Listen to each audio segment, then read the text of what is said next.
Бельгиядагы кечеги жардыруулар бүтүндөй Европанын үрөйүн учуруп, дүйнө элин тынчсыздандырууда. Кечеги Брюссельдеги теракт 34 адамдын өмүрүн алып кетти. Ар кандай жаракат алгандардын саны 250-гө чукулдап барууда.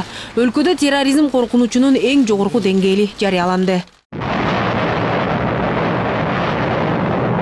Жардыруулардын экөөсү аба майданында болсо, дагы 3 жардыруу метрода орун алды. Бул албетте дүйнө коомчулугун катуу чоочутуп койду. Бир нече эл аралык мекемелердин штаб-квартиралары жайгашып, коопсуздугу эң мыкты камсыздалган деп эсептелген Брюссельде жардыруулардын болушу терроризмге каршы күрөшүү жетиштүү жүрбөй жатканынан кабар бергенсийт. Бүгүн да жардыруулар болот деген кооптонуу менен Франциянын Тулуза аба майданында эвакуация жүрүп, аэропорт бир нече саатка ишин токтотту.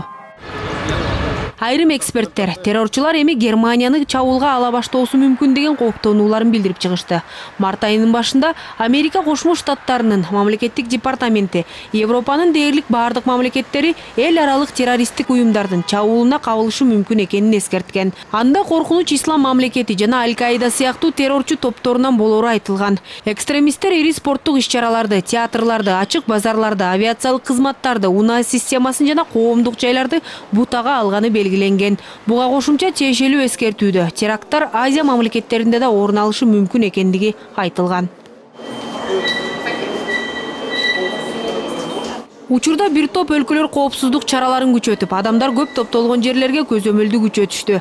Мындай чаралар Кыргызстанда да көрүлүүдө. Өлкөнүн бардык аба майдандарында жана автовокзалдарда дыккат текшерүүлөр жүрүп жатат. Рентгено-телевизионные установки. Биздин аэропорттун ар бир киришинде атайын рентгендик телевизиондук аппараттар коюлган. Ар бир кирген жаран дал ушул жабдык аркылуу текшерүүдөн өтөт. Бул жүргүнчүлөр болобу же аба майдандын кызматкерлери болобу, эч айырмасы жок. Дыккат көзөмөлдөн өтүшөт. Мындан тышкары адистер жүргүнчүлөрдү тааныш эмес адамдардын колунан жүк албоого жана кандайдыр бир баштыктар шектенүү жаратса, дароо тиешелүү кызматтарга билдирүү керектигин эскертишүүдө. И досмотровая служба, которые они работают. Аба майдандын ичинде Ички иштер министрлигинин атайын бөлүмү бар. Мындан тышкары авиациялык коопсуздук жана көзөмөл кызматтарынын өкүлдөрү баарына дыккат көз салышууда. Жүргүнчүлөрдү да эскертип жатабыз. Ар ким өзүнүн жүгүнө ээ болуп, өздөрү баштыктарга салышы керек.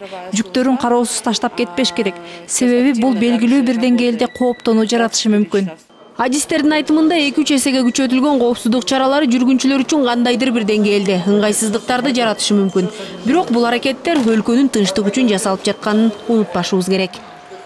Акмарал Сабатар, Бакыт Кошалиев, НТС.